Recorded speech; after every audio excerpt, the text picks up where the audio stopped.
J'ai vu La chambre d'à côté et il faut qu'on en parle. Tu les entends, le jour se lève.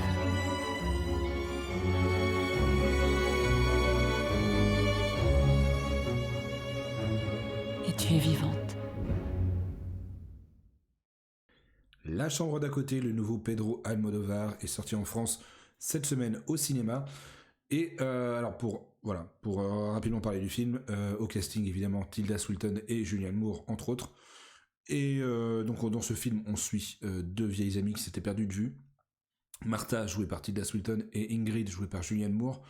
Deux amies qui vont se retrouver quand Martha va être touchée par un cancer. Donc pendant toute la première partie du film, on va suivre leurs retrouvailles, leurs discussions, ils vont se remémorer des souvenirs, et très rapidement, Martha va dire qu'elle n'a pas envie que ce soit le cancer qui choisit quand est-ce qu'elle va partir, mais plutôt elle a envie de choisir quand est-ce qu'elle va mettre fin à ses jours. Et donc, pour cela, elle se procure une pilule d'euthanasie. Elle loue une maison au milieu de la forêt et elle a envie d'avoir une amie à ses côtés pour vivre ses derniers jours. Elle a envie d'avoir une amie qui dort dans la chambre d'à côté. Clin d'œil, le nom du film. Et donc, pendant toute la seconde partie, on suit leur relation et l'opposition qu'il y a entre les deux personnages. Une qui a totalement accepté le fait de mourir et l'autre qui a vraiment peur de la mort.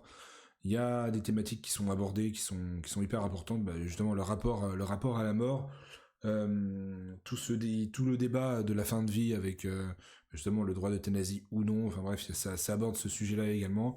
Il y a également une partie du film qui fait le parallèle entre la mort et l'écologie et donc la mort de notre planète en plus.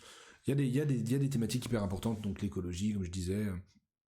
Il y a c'est un film qui encore une fois c'est un film qui va pas plaire à tout le monde parce qu'il y a alors les thématiques qu'il aborde sont des thématiques intéressantes, donc l'amitié, le rapport à la mort, l'écologie un peu, mais c'est beaucoup de chant contre chant, c'est beaucoup de dialogue, surtout dans la première partie du film.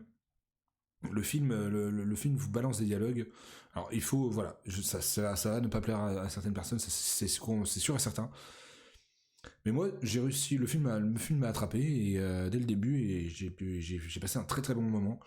Et en plus, alors je sais pas si c'est, enfin, je me suis renseigné un peu de ce que j'ai compris, c'est une habitude chez Almodovar, mais ce qui m'a frappé au début, c'est ce travail sur la photographie ça met en avant les couleurs.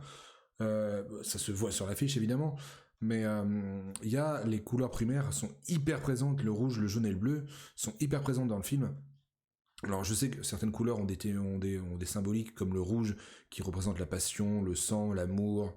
Voilà, il y a sûrement un rapport, il y a sûrement un travail justement là-dessus sur les couleurs présentes à tel moment. Mais j'ai pas pris le temps d'analyser, je vais être honnête. Le seul truc que j'ai vu, c'est sur le personnage de Tilda Swinton. Alors je sais pas si c'est vraiment réellement un truc qui a été voulu ou c'est un truc que j'ai repéré dans le vent. Mais quand elle est dans ses phases joyeuses, le personnage de Martha, elle est habillée en couleur vive, en couleur pétante, genre du jaune, du bleu. Et quand elle est un peu plus morose, un peu plus dans la défaitiste, elle est habillée en noir, en gris, en violet. Alors je sais pas si c'est voulu, je sais pas si il y a un réel rapport, mais j'ai repéré ça. Donc bon, il y a un réel travail de la photographie et des couleurs sur ce film, mais voilà. A priori, c'est une habitude du bonhomme, donc ça ne m'étonne pas. Mais voilà, j'ai passé un excellent moment sur ce film. Que dire de plus, évidemment, les décors. Les décors, c'est beaucoup de décors. En fait, il y a un contraste entre la première partie et la deuxième partie. La première partie se passe uniquement en ville, évidemment, donc on a des décors de ville, on a des décors, malgré le fait que quand on est dans l'appart de Martha, on a une putain de vue. Donc ça fait complètement contraste avec la seconde partie où ils sont au milieu d'une forêt. Il y a des plans qui sont excellents. Il y a des plans. Il y a un moment où il y a de la neige qui est à moitié rose. Il y a un travail sur l'éclairage, sur la photographie et sur la mise en scène qui est gigantesque. Il y a aussi, parce que ça je l'ai pas dit, mais du coup quand ils sont dans la maison pendant cette seconde partie du film, Martha a un code pour faire comprendre à Ingrid que c'est la nuit où elle va prendre cette fameuse pilule. Quand elle ne compte pas prendre cette pilule, elle dort la porte ouverte de sa chambre, et la nuit où elle prendra la pilule, elle fermera cette porte. La porte, c'est justement la porte rouge qu'on voit derrière Julianne Moore. Et donc on a évidemment Ingrid, le personnage de Julianne Moore, justement, a cette appréhension tous les matins de monter à l'étage et de voir ou pas la porte fermée. Donc, et on a cette même appréhension nous aussi quand on est happé dans le film, parce que à chaque fois il nous filme Julianne Moore en train de monter dans l'escalier, mais il filme pas la porte, il nous filme la montée d'Ingrid des escaliers, et on a cette appréhension de est-ce que la porte va être fermée. Et voilà, c'est un film qui est hyper touchant dans la relation de ces deux personnages.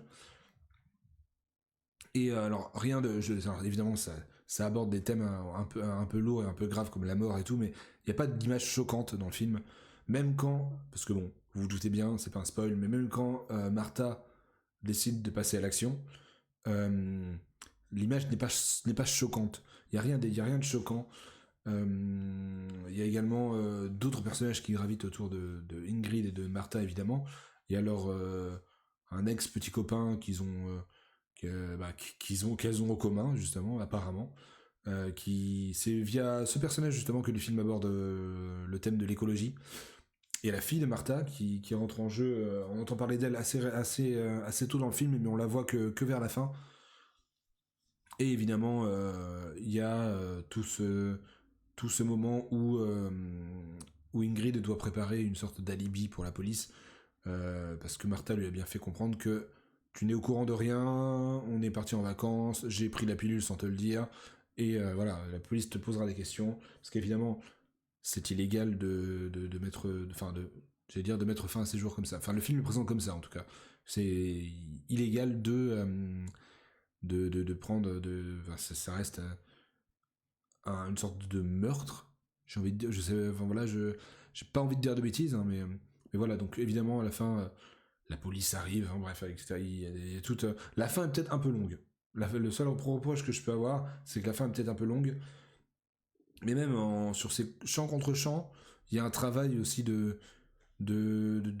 plans hyper serrés, comme si quand ils discutent toutes les deux, tout ce qui est autour d'elles n'existe plus, et vraiment elles se remémorent des souvenirs. On peut parler des souvenirs rapidement également, parce que les flashbacks, alors ça apporte du background au personnage de Martha, mais je sais pas si c'était je sais pas si c'était vraiment nécessaire de faire, parce que je crois qu'il y a 3 ou 4 flashbacks, j'en compte au moins 3. Je crois que j'en oublie peut-être un. Mais je sais pas si c'était hyper nécessaire et hyper pertinent d'en mettre autant. Surtout dans la première partie du film, en fait. Ils arrivent assez rapidement. Mais bref. Pedro Almodóvar, du coup, je suis pas du tout familier avec son cinéma. J'y étais en grosse découverte. J'ai plongé dans l'inconnu. Et j'ai plutôt aimé ce que j'ai vu. Donc voilà. Je ne pourrais pas vous dire si c'est un bon Almodóvar, parce que comme je vous l'ai dit, j'ai pas d'éléments de comparaison. Mais je vous invite vraiment à aller voir ce film. Il est beau, voilà, il est beau, il est hyper intéressant. Évidemment, le casting est excellent également. J'ai pas beaucoup plus de choses à dire sur ce film. J'espère que cette petite vidéo vous aura plu. On se retrouve rapidement pour une nouvelle vidéo cinéma. Normalement, la prochaine fois que vous me verrez, ça sera pour les critiques à la bourre, lundi à 15h sur cette chaîne et sur Spotify. Merci à tous, on se retrouve très rapidement. Allez, salut.